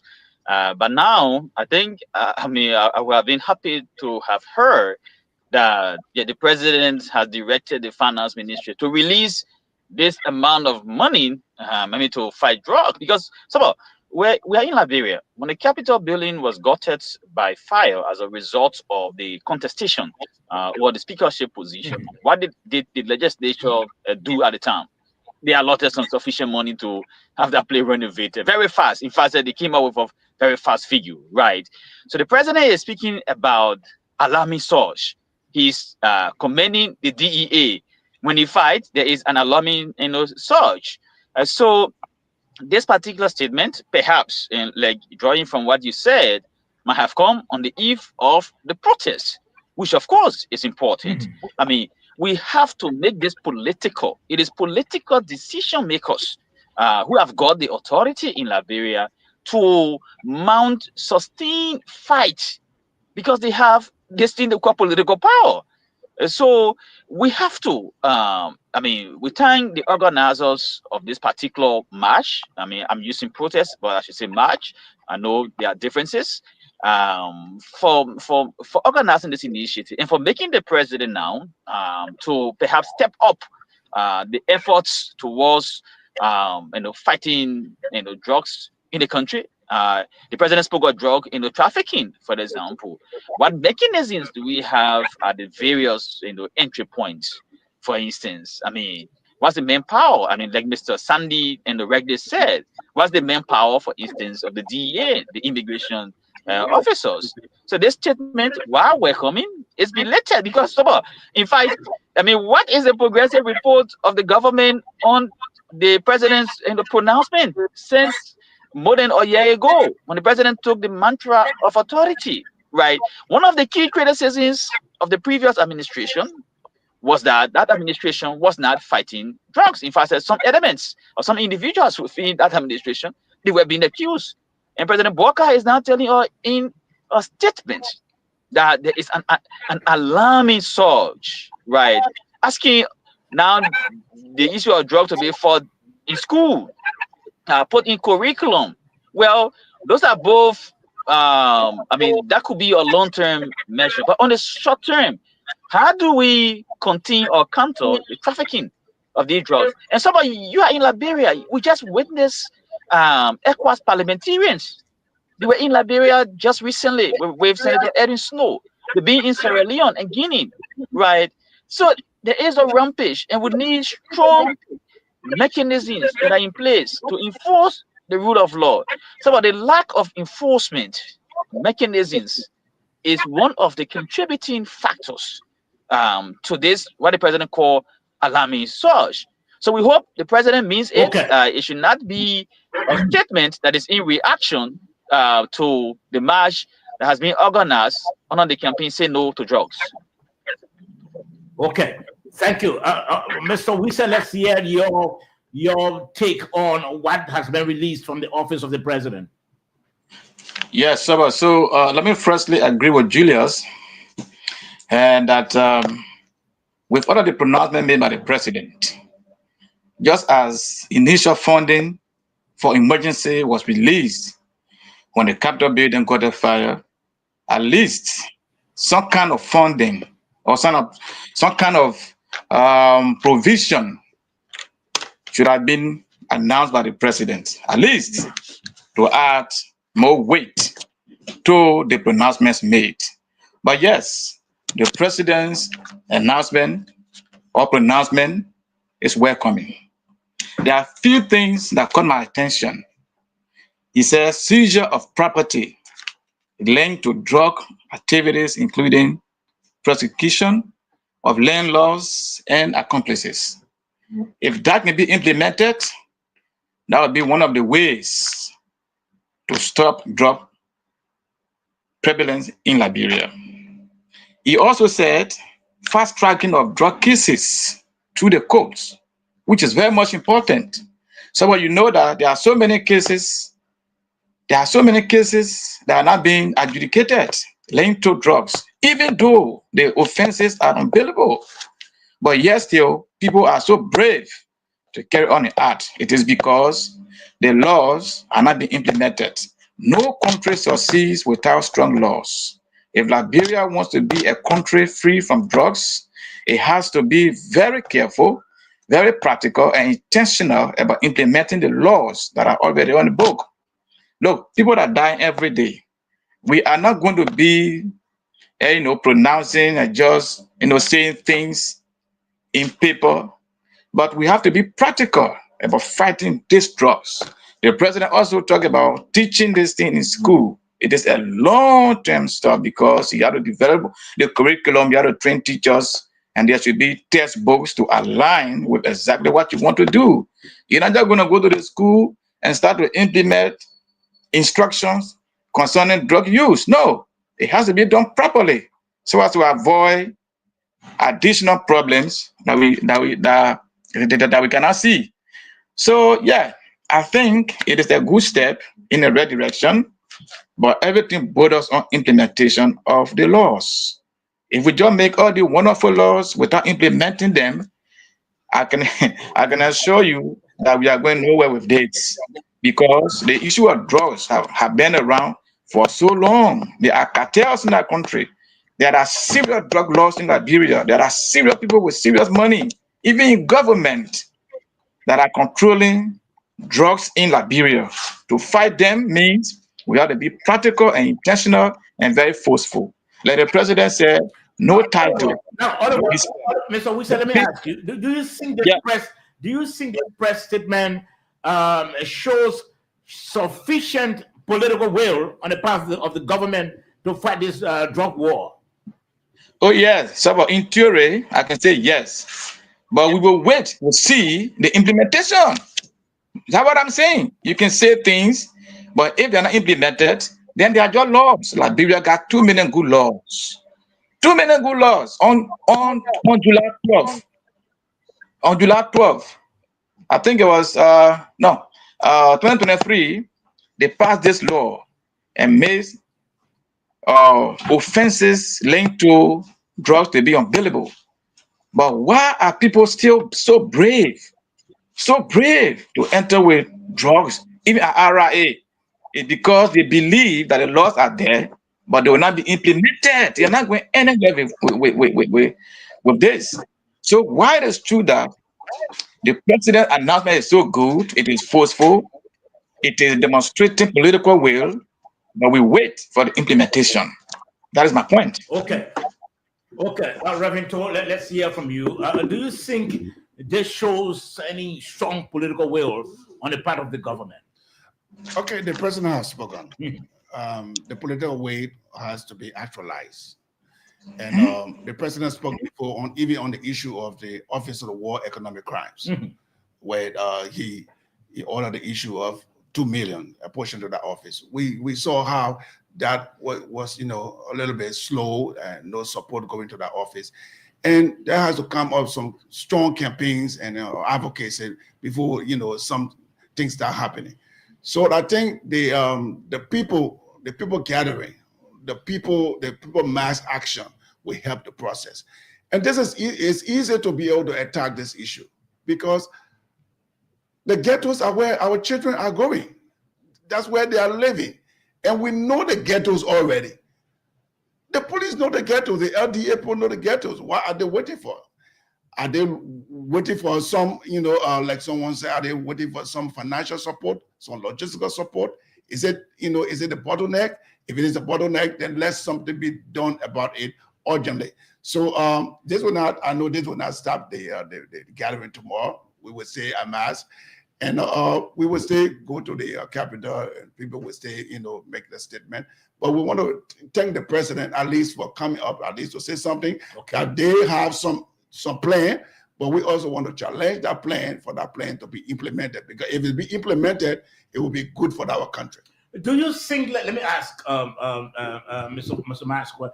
Do you think this press statement released tonight by the executive mansion should have been contained in a press statement, maybe a day or the same day of the march, and then to bring this press statement out just on the eve of the day? It is a smoke screen. It is a smoke screen, far belated. As a matter of fact, the president set up the inter-ministerial committee to engage and combat drugs as far back as 9 to 10 months ago. 9 to 10 months ago. This committee was set up? Yes, on this committee. So for the president to say, and the committee report on progress. Progress, when we have a 20% of the population being victims of sustained drug abuse, we call that progress. Progress when notorious drug traffickers, some of them who have been arrested, their information, they have been released, the court process have been delayed, and you say progress. So I believe it is a calculated screen to create a euphoria or a signal to make it appear like, oh, we part of the conversation with Syria. But you see, the fight of drugs, like I said earlier, and I maintain, it cannot be political. You know why? You cannot extract or take away the political convenience that the people who are the policy makers and the crafter are political people. You cannot. But when we say it should not be political, I'm a young man. I mean, in essence, the fight against drugs should not be a unity party or CDC or ANC thing. You know what that does? It creates a semblance that people will say, let it fail because it is the CDC or the unity party. Yesterday, it happened here in this country. Like I was saying, people that scrap onto themselves want to blame people. You know, drugs, it started as far back as a civilocracy. On the civilocracy, yesterday, people were brave to say that drugs were imported in this country by a particular political group of people. They even went as far and said that George, where the president of the country, was the one importing drugs. So the reason why some people are angry when people say it should not be political, it is the political and moral equivalence. Someone say, yesterday you blame CDC people, so today we must blame unity. I say no, because I believe in my mind, from my school of thought, we cannot use the mistakes and the wrongs of yesterday to justify the contradiction of today. No, it is not way. That is why if this country must first drugs, the very first thing we got to do is we must start to hold people accountable. Without accountability, trust me, it is a very good thing for people to come out tomorrow, but after their whatness is, hey, you can take a microphone, you can investigate. There are people who are millionaires in this country based on the importation of drugs. Okay, let's hold you there. So they will not just sit in a lie, go free. Let's hold you there. Let me begin. Let me go to Mr. Oliver. Oliver, we said you listen to Mascot. You say just a small screen. Marshall. He doesn't think that he's going to yield this sort of result. Do you agree with him? Well, I cannot just agree with him, but like I said earlier on, we all wait for the implementation because, I cannot sit here to predict that will not happen. This is a serious government led by a very serious president, a president that is interested in the development of its people. So when President Bouaka says something, I believe that at the end of the day, pardon? Yeah. So whenever President Bouaka makes a pronouncement, he means what he's saying. So, I cannot say that he's just saying it just because, he wants to set a certain political things. But we all wait for the implementation. For me, I am interested in the implementation of those laws. That is my point. Okay. Because there are countries that laws. Yeah. Okay. So, Okay. You say you are interested in the implementation aspect. Okay. Yes, most of us from you quickly. Yeah, quickly. From my personal assessment, I think the press release from the executive mansion, and I don't intend, to put the effort of the administration down, but I think this press release is a mere publicity stunt. This administration has failed miserably. You remember on January 22nd, 2020 or 24, when President Bouakai took over the leadership of Liberia, one of his foremost promises made to the people of Liberia, he declared war on addiction in the country, the importation and sale of drugs in the country. He committed his administration. Guess what? The man who committed almost 2 years. You gave the LDA a little over $4.1 million. Are you serious? The average police officer, the average LDA officer earns less than $150 a month. 80% of the people who work for the LDA are volunteers. And you're talking about what? Commitment? Do you know how much it takes to train one person? Do you know how much it takes to treat one patient?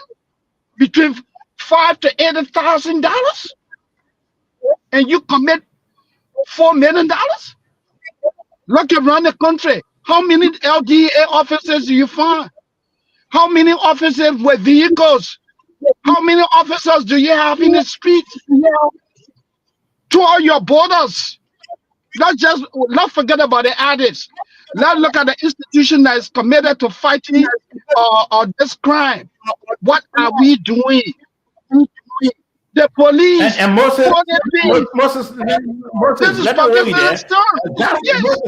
Moses, let me hold you there. That's the reason why the president said, despite fiscal constraints, the president has directed Liberia's financial authorities to prioritize funding. One, introduction of anti-drug curriculum in schools and random testing in high-risk areas, and then LDEA operational capacity and equipment. I'm sure the funds will also address the salary and capacity of LDEA personnel. Okay. So let me tell you this, guys, quickly, just so you wouldn't know me, this is what I do for a living. I live in the United States. There's no curriculum in the American educational system where students are taught about the negative implication of addiction. No curriculum. They have punitive laws in this country, and the agencies giving the authority to fight addiction, the importation or sale of drugs, we're talking about billions of dollars. Rehabs, like one of the rehabs that I work for, we're talking about over $80 million investment. This is why I'm talking about a real commitment. I'm not making a comparison between Liberia and America because I know Liberia is a poor country. But if you say you are committed, you commit $4 million, sober, on an annual basis, the Liberian government, every 3 years, the members of the legislature get brand new vehicles, and you commit $4 million to fight addiction. Moses, that's a joke. That's a joke. Moses, let me hold you there. Mr. Wilson, it appears, Moses is trying to paint a picture as if what has been said by the president will not come to pass at all. He's trying to paint a picture saying that the press statement is just a publicity stunt. Do you agree with him? Do you string along with him? Well, with all due respect, he's entitled to his opinion. One thing I know is that there are no prophet on the show. All right? To say, there are no prophet on the show. So when the president makes a pronouncement, like I said earlier, a very responsible president that knows that he will be held accountable by whatever he says.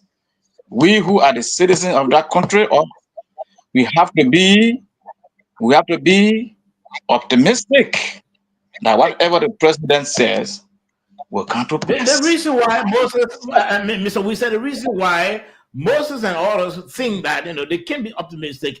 It's taken close to a year now, since close to 2 years since the administration came, and the administration came up with this major campaign message that it would have tackled the issue of drugs effectively. But Sabbath, I think the government is working very hard. You can remember during the elections. How do you talk about the government? So quickly, how do you talk about the government working very hard? And let's be rational people here. An agency authorized to go and fight, to go and take on individuals bringing substances in the country to harm our people. And you have 80% of the workforce as volunteers who are not paid. Does that make sense? Explain So that to us. that is why Moses, that is why today, the president has come up with new measures. So we have to hold the president accountable for what he said today. All right, because So today it was announced. Let's wait and see what's going to happen after today. All right. Okay. All right. Let's have you there, Mr. We said George here. I just wanted to provide information to our discussion. Mm-hmm. All the points you highlighted over there, the president just announced today that the committee he set up has submitted their report. But now you're getting it. Right? Yeah. So it is from that report that he's making that pronouncement. While on the eve is belated or not, you heard the representative, Mema Briggs Mesa, on Monday. Yeah, on Monday. She told us that the committee report was completed on this show on Monday. For me, I had to be factual to the discussion. She also told us, or disclosed to us, the center that is being built in Todi. Big, you and I have not seen it. You and I have not. She said it is massive.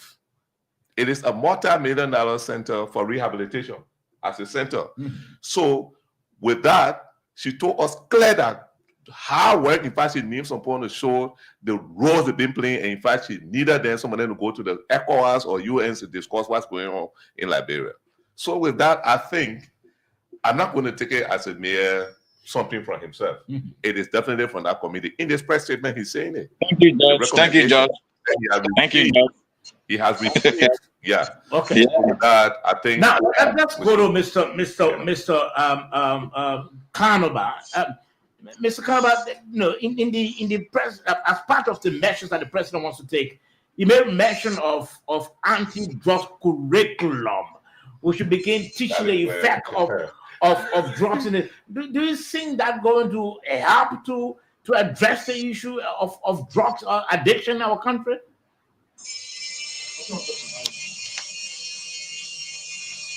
Well, yes, to some extent, like one person agree with me in terms of it being a long-term measure, because right now first you have to involve different stakeholders to understand, the extent to which our students, for example, who be involved in this initiative. To what extent is the population of drug users? To what extent are they actually students? But again, to institutionalize the fight, this is one of the mechanisms that can be really used. Teaching, about the demerits of drugs is very important. Educating the citizens, because in Liberia, we have many students. For example, at some universities, you have like 30,000, 10,000, 15,000 students, and in our education sector from 0 up to 12 grades, you have more than 900,000 people who are in school, and this is a significant part of the population. And so just to raise one point where one of the previous speakers welcomed the issue of the seizure of properties by the security forces or what have you, or those who will be caught in this particular practice? Well, we should be clear. I mean, the Constitution forbids certain things.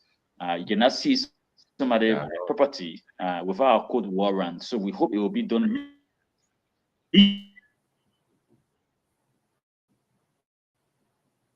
legally. Okay. Okay. Okay. Okay. Let me bring you on this one. Let me bring you to this one, Mr. Kanova. The fundings that the president made reference to. Yeah, Mr. Kanova. Hello. I think it's gone off. Yes, I'm there. Okay. Yes, okay. So the president also made reference to, yes, the president said that the fundings will also go towards, let me get it right. He said it will go towards nationwide public education and prevention campaigns as well. He said there will be funding for that purpose. And I'm sure this is where your umbrella organization maybe we want to play their part in trying to create the education and awareness. How do you think the media can be factored into this?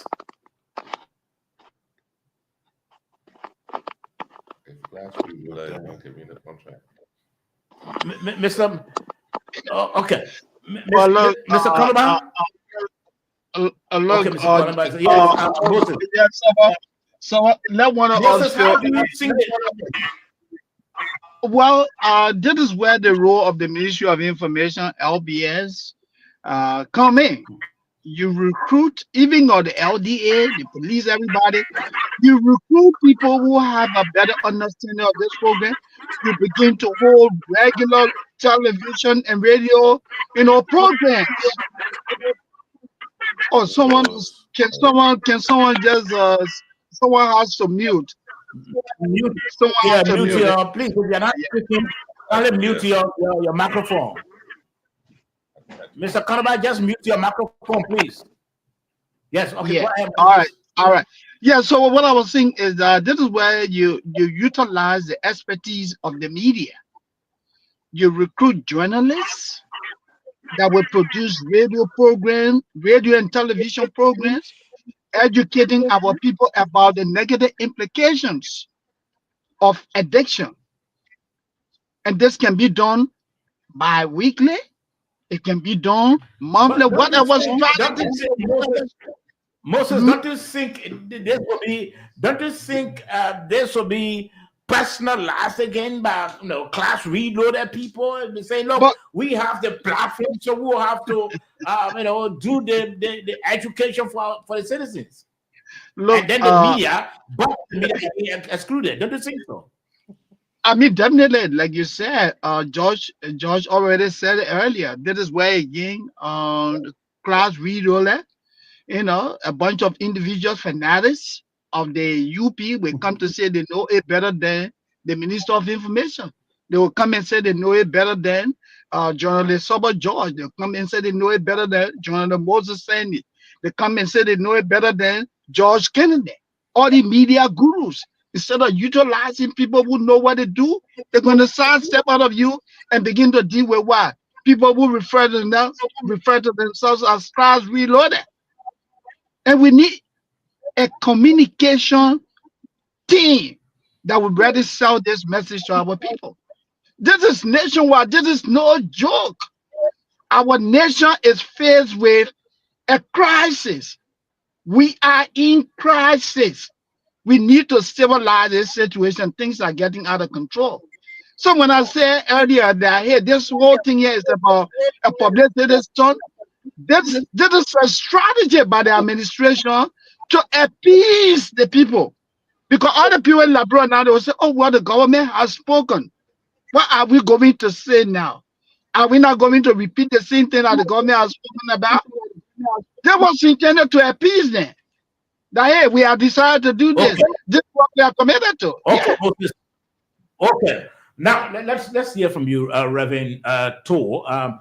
your institution, the Council of Churches, you have lots of churches under your control as well.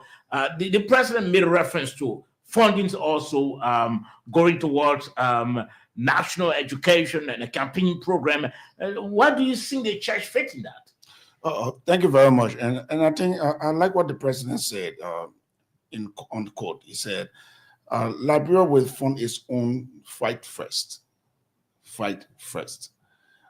This is a national call.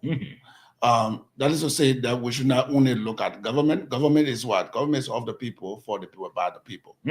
So although, let's look at the country, the budget we have as a country. That budget is a very low budget. We have not even come to $1 billion. A lot of our countries all around here are even more than 1 billion. We are still under budgeted as a country. In terms of priorities, we have a lot of things to do. What can we do also as civil society and religious community? So we support the whole issue of the nationwide campaign. And I think we are trying to even work along. We already signed a memorandum of understanding with some organizations, government organizations, to make sure that the public awareness is carried out. Not only that, we have to see how we can do some fundraising. So fundraising to be able to come together as the church, to be able to see what we can do to help the rehabilitation process. How can we provide psychosocial counselors at those rehabilitation centers? Some of the rehabilitation centers we have in the country, they are just going there to take, remove the drugs out of the system, and they try to just stay there, eat, and they come back in the community and go back to the same old thing. My children have gone to the rehabilitation center 2 times, and they have come back. They've gone back to drugs. So we need to see how we come in as a church also. They were graduated. Yeah, they came from there. But in the rehabilitation centers, some of the rehabilitations, we don't even have psychosocial counselors. Nothing to help them. We don't even have the spiritual centers there to help them remold their mind. So that's a challenge. So we cannot only look at the government from one end. We know government supposed to have that strong political will, but we also should be able to support. And that's what the president comes in to say, this is our first fight, and we all need to join this wagon. This is only about government. The church tomorrow, people in the church tomorrow, we have an opportunity also to come to government, into leadership. So this is not only about Waka initiative, this is a national call, and we all should be able to join it and fight for it. Okay. Now, I'll come to you, Mr. Massaquoi. Mr. Kanoba, are you back on? Okay, he's off. Mr. Massaquoi, we have the issue of the drug law, which we all know it's not bailable. But we are also hearing from the press statement. The president is being emphatic on the issue of legal and judicial sector reinforcement. Is he making reference to the law that we have or not? So firstly, with the current proliferations of drugs in the country, I believe in my mind, it is about time we start to have a profound conversation on formulating a specialized drugs code. A specialized code? A specialized drugs code. Okay. Where could be transporters or dealers can be fastly investigated, tried smoothly and swiftly. We need to do that because many times some of the people who are arrested, when they are charged and they just in prison and the case just died. No final judicial prosecution process. So I believe in my mind, we need to have a specialized code where once you have been found or accused of the act, immediately you go to court, we do all the process. So we don't start knowing how many years the person in jail for. Because there's also a belief that some of the people who can be arrested and charged and sent to South Beach after 4, 5, 6 years, we can forget them. And at the end of the day, the case will not be adjudicated to a final or logical conclusion. Okay, let's hold you there. Let me ask this question, this general question. And everyone will answer, including Moses. And where do we start, gentlemen? We listen to the president. We listen to the press statement. We read it on this program. Tomorrow, the women and men will be marching. I'm sure I'll be in that fray as well. We all have to form part.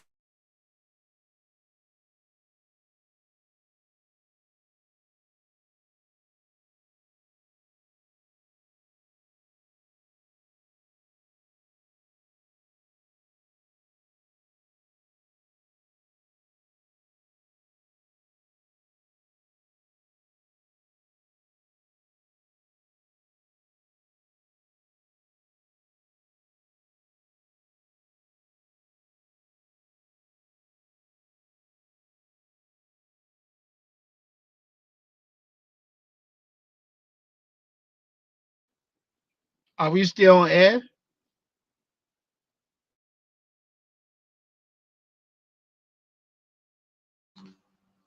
I think somebody is frozen. Yes.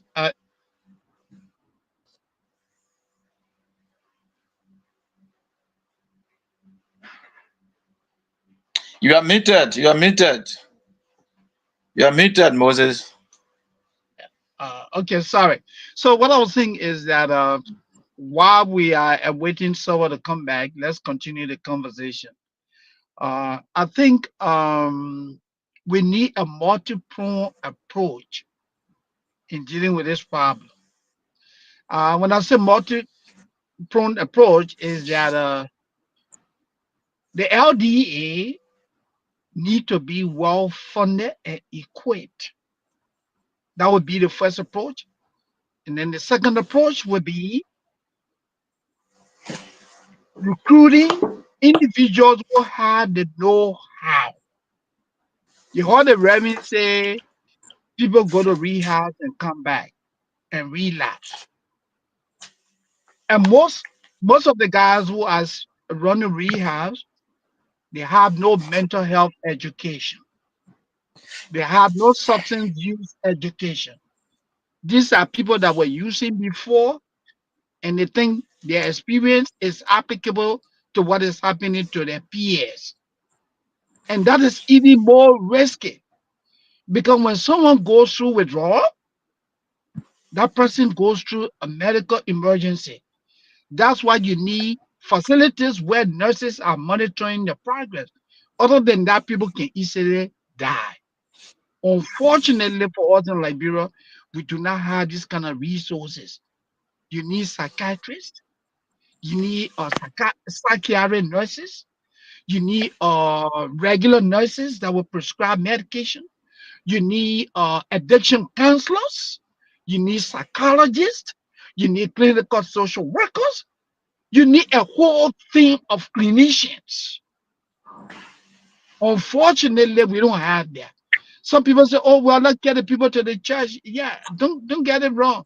I'm a believer, but you put the man and pray over him all day. That's not going to solve the problem.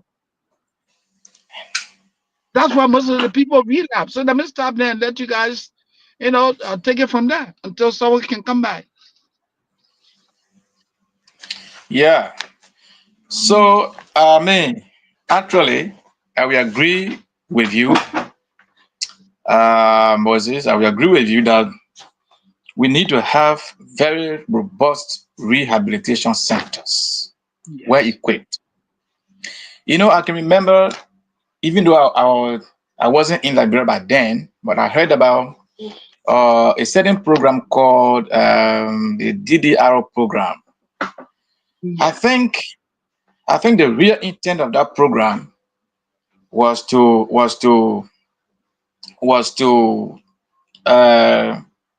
stop the use of drugs and the spread of it as it is now. But then in those days, I don't know how the people implemented that program, and today we have a prevalence of drugs everywhere in our streets. If I were to recommend to this government or the president just as you said rightly, we have these rehabilitation centers. And then we built very huge fence around that place, a very huge one. Keep the children in there. How do you get them? Arrest anyone who is suspected of taking drugs. I'm not saying negotiate, no. Remove them from the streets, send them directly to the rehabilitation centers. Let there be the presence of security there. Let there be all the clinicians that you just mentioned. Let there be counselors, and let there be a section of vocational training to give them real skills. Not a 9-month program, no, 1 or 2 years program. Keep them there.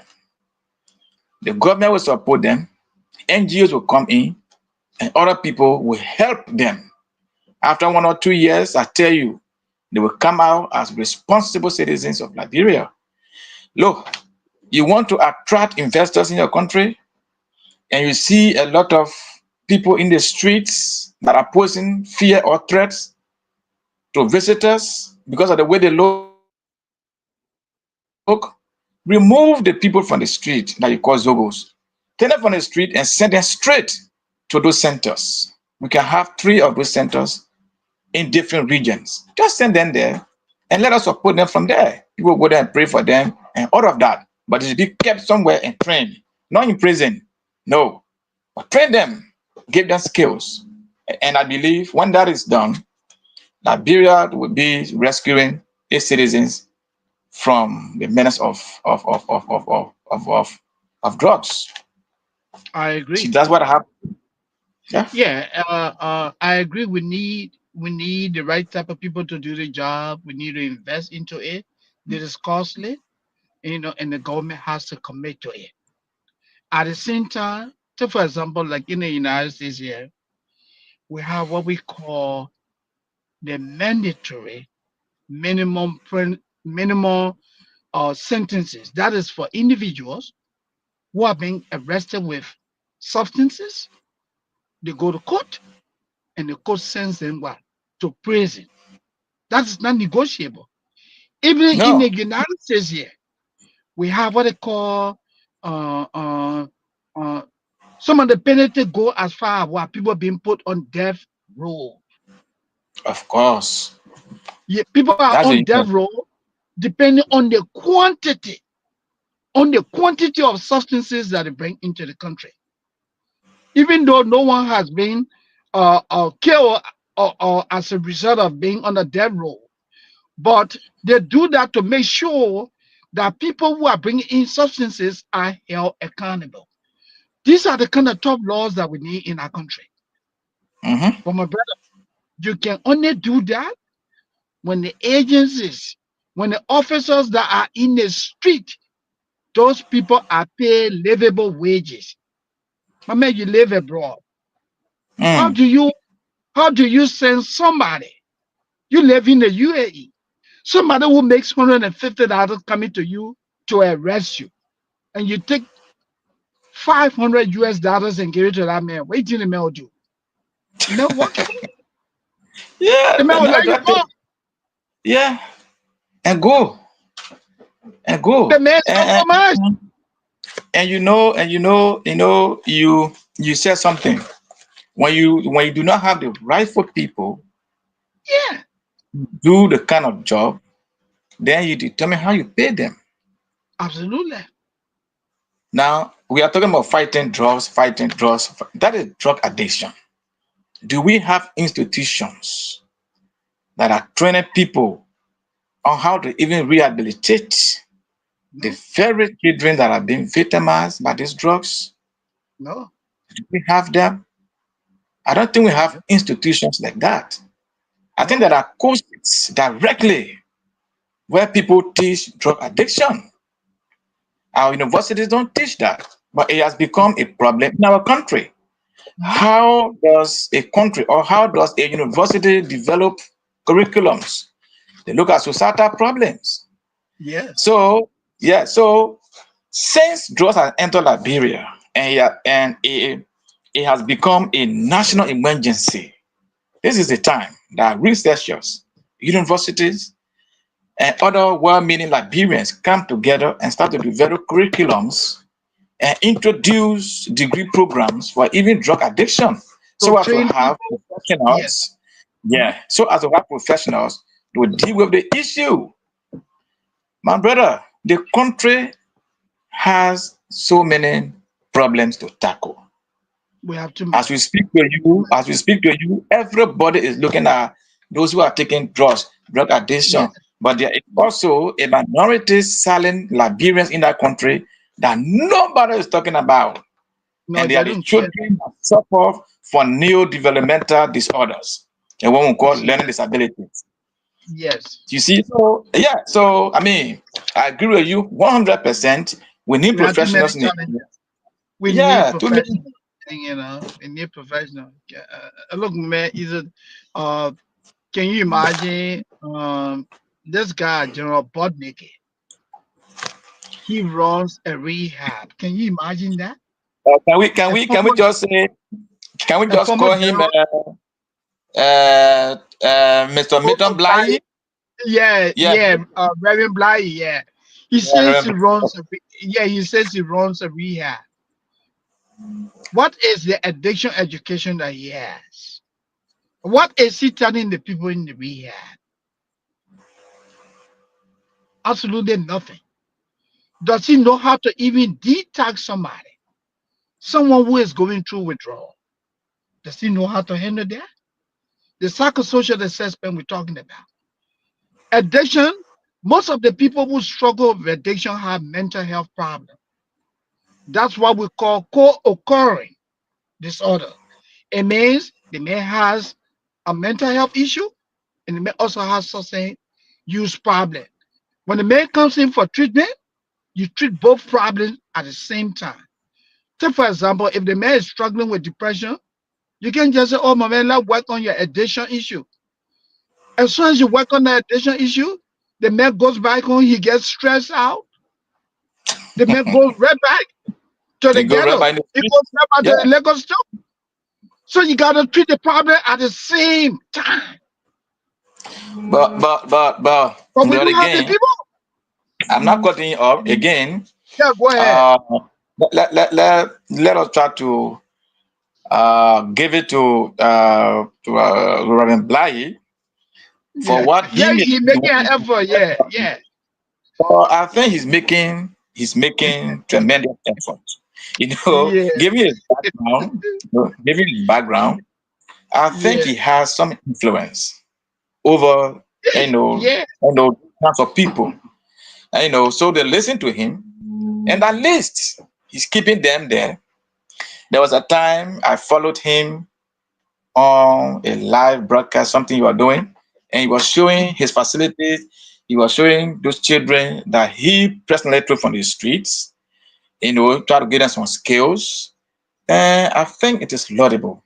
If the government of Liberia can have such a facility where they will provide training for those people, detox them, and put them back in the communities as renewed people, Liberia will go a far way.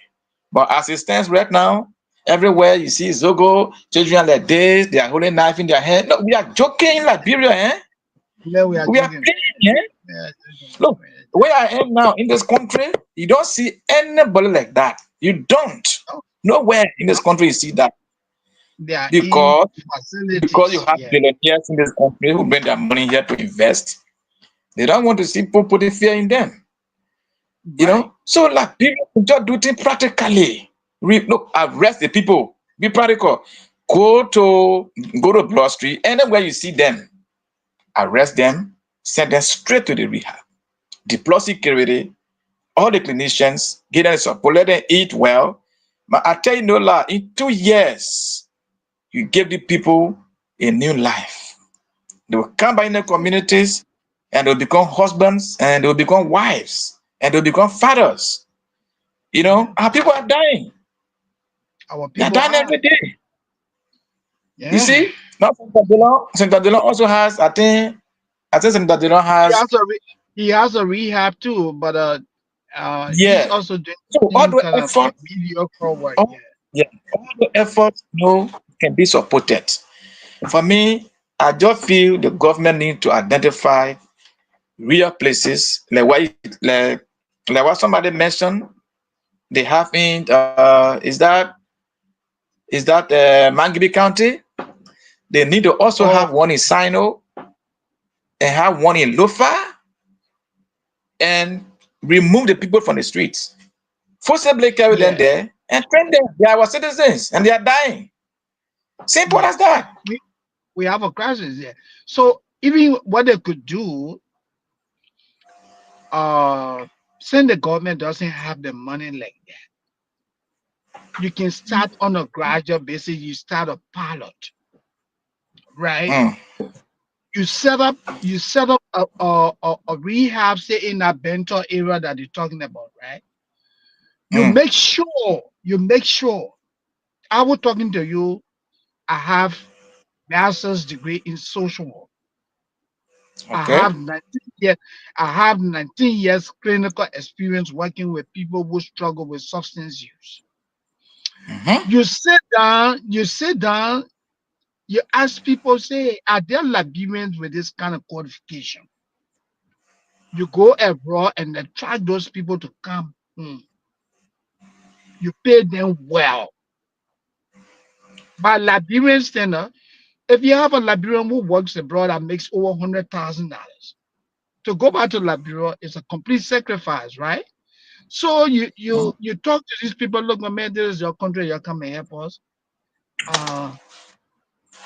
We pay each of you guys $60,000 because that's your country, which is very small. But we pay you $60,000, we do this. You recruit these guys.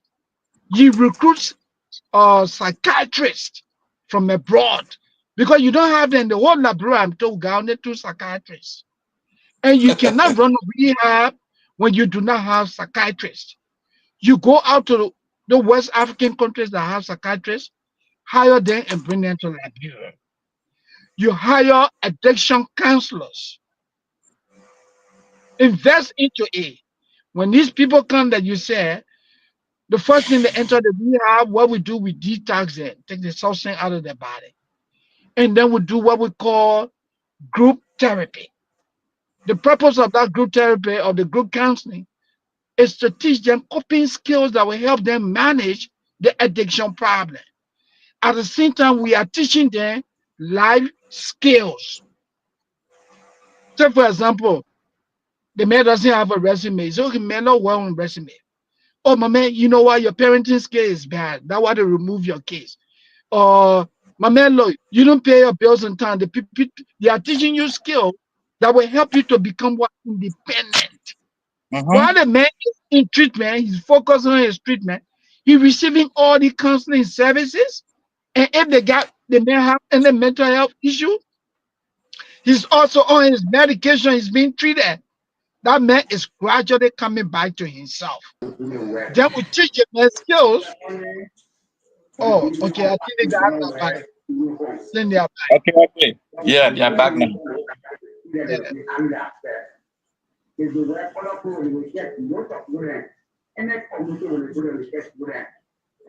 Somebody needs to mute. Okay, man, let's get back on the line quickly. Good evening. Good evening. Yes, sir. Let's hear from you, Mr. Tade.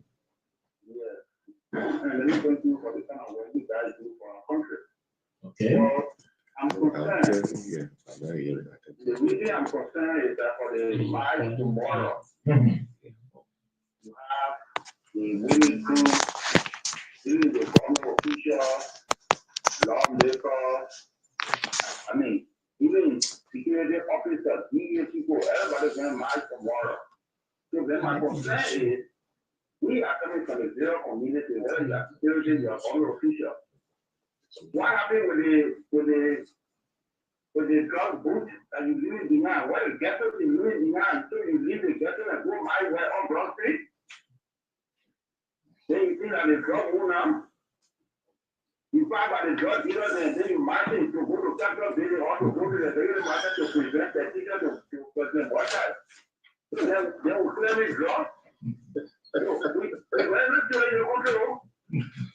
where would you start from? Let alone marching, this group are coming from the community. I mean, move on those ghetto, destroy them, and they're coming to God's feet. They will make it serious. But you buy by them. If you're smoking, you buy by them. Then you think you can't use or institutions. Moderate. Okay. Okay. Thank you. Thank you. Let's try to take the final call. 077-846-0793. Again, 077-846-0793. Or better still, 0886-540-987. Again, 0886-540-987. That's the number to call. Let's take this final caller. Good evening. Hello? Hello? Yes, yeah, let's hear from you. Yes, sir. Yes, sir. Let's hear from you. Go ahead. Thank you. Let me say good evening to all of the journalists. This is Koyo. Okay. Let's hear from you. Thank you. I appreciate all the participants, most especially the issue about the jobs in our country. And tomorrow, I agree with the people who want to go and march, right? And I believe in going to march, there will be a petition that will give me all recommendation, not petition, that everybody is now to the recommendation given to the president, the constitution of the government. The constitution of how the issue can be continued. Now, I would like for them to also go this into the recommendation that will be submitted to the president one. So they can recommend to the president that the current PEA officers should be disbanded and the new line of office of Victorian, tested and Victorian, and efforts to be more another thing with the jobs as to whether they are not taking the sustenance. Because mind you, when you look at the current PEA officers, some of them, when you look at them, there's no difference between the individuals or the people who the jobs. They are taking the substance at the time you see that in the morphology, you already know that they themselves have been attributed to substance already. So how will you fight this substance? So I think recommendation number 2 also, they can make recommendation to the president that the budget of the DEA needs to be increased. Okay. They're not making less than $150. Okay.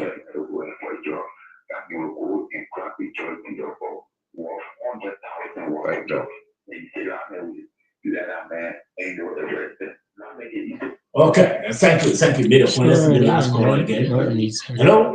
Yes, good evening.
I think the issue of drugs is alarming. Where we are right now, it's just a political now.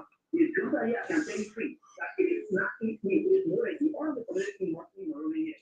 It is not having that we know that again. The protection of whistleblower is an issue. That's what I spoke about it.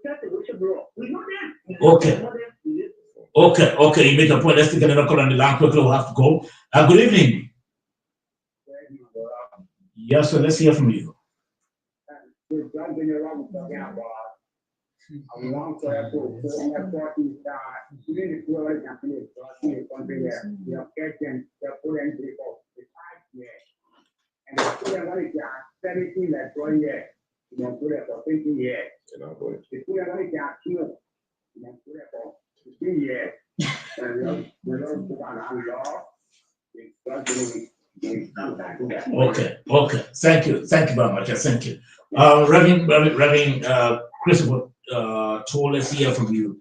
What do you think about some of the comments made by the callers? Yeah, I think the callers have made their own point with regard to the situation of drugs. As I said, drug is a national issue. It's an issue that has come almost to everyone door, and it's alarming for our generation. And looking at our youthful population in our country,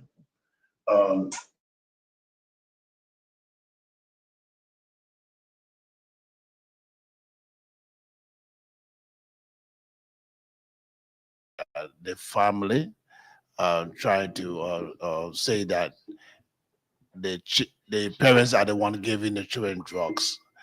That is just a broad statement. You should be able to say some, because if you notice, some of the most of those who are even the lower drugs dealer are those who have been involved with the drugs, and the children grew up in the ghetto, and they live in the ghetto, and so everything of them is the ghetto. Okay. So we need to see how, yes, like I was saying, looking at the users, and my colleague also talked about the issue of the family. So we start from the downward trend, and if they cannot have the customers, I don't think they will have anybody to be able to buy the drugs. Because I say to you, Free, that they use those same users to go out there and steal people things and bring it to them, the ghettos, to buy them. So so I just want to say, in terms of the public, there's a different public sentiments on the issue of drugs. Okay. But the center of it is that we all are saying no to drugs. Okay. Yes, Mr. Masako, let's hear from you. You listen to some of the callers. And I'm going to say this in a very clear and unambiguous tone. I think the very first thing that need to be done is the Boakai School administration will offer an open apology to the CDC, and especially to former President George. No, it's not funny, Big Brother Sir, but you know why? All of the callers, all, they admit it's from the family. We should blame the parents.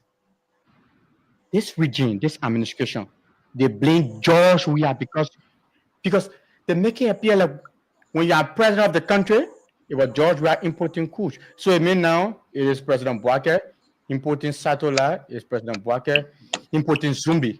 No, it's not funny, and that's why I told someone the other day, it was good for the Unity Party to win the election.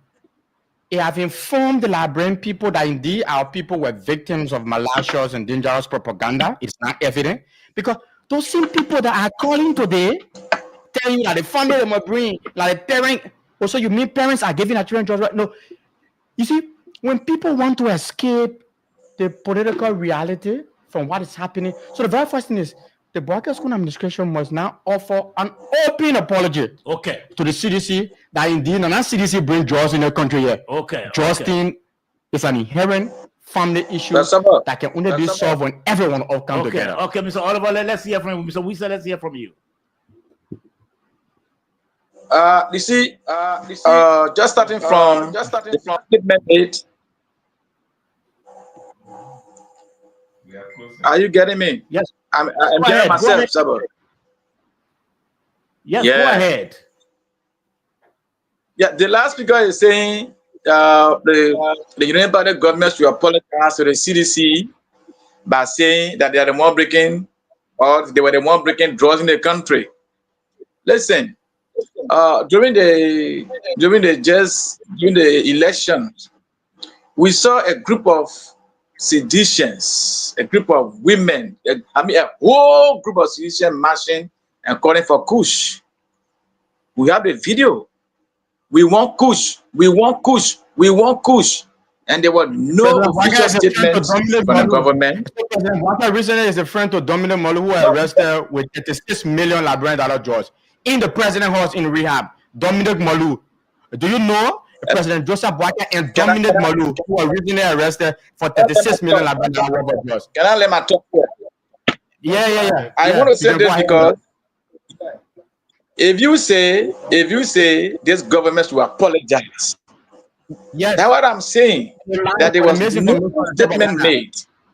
Previous government to condemn the group of Liberians who were marching in the streets calling for Kush, knowing that our people were dying from this very Kush. What do you think people will say? What do you think people will say if your son went to school today? And so that President Bwaka bringing Zoom in the country too, right? And so that President Bwaka bringing Zoom in. So that President Bwaka brought satellite in the country, right? We shouldn't turn the show like. Okay. We're not turning the show that people at Unity Party gotta apologize. Gotta be serious here. Okay, let's try to hear from Julius. Julius, let's hear from you. Mr. Kanaba? Well, again, my internet difficulties. But yes, I'd agree with most of the points in terms of the need for a concerted, multi-pronged approach towards this particular alarming surge and towards countering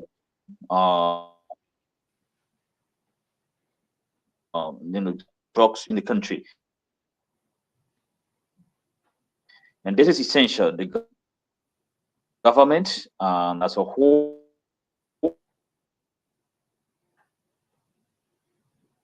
the relevant ministry seriously with the different in the country. I like the fact.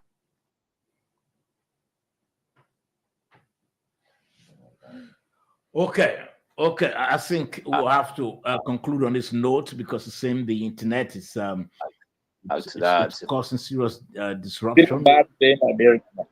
Everybody's struggling today. Yeah. Okay, so gentlemen, let me thank all of you for coming. We'll have to we'll do a post analysis. Julius will do a post analysis of the match. Let's see how it goes tomorrow and some of the actions that will be taken by the government in the not distant future. So we want to thank all of you for coming. You know the internet has been a problem to us. Reverend Cole, thank you for this particular scene to drugs in the campaign. Mr. Maswell, thank you for coming. And Julius, thank you for coming. We are not getting you, Mr. Oliver. We say also thank you for coming. The perspective. We'll have to end the show this way. And then we come back on we Friday. need awareness. Until then, George is my name.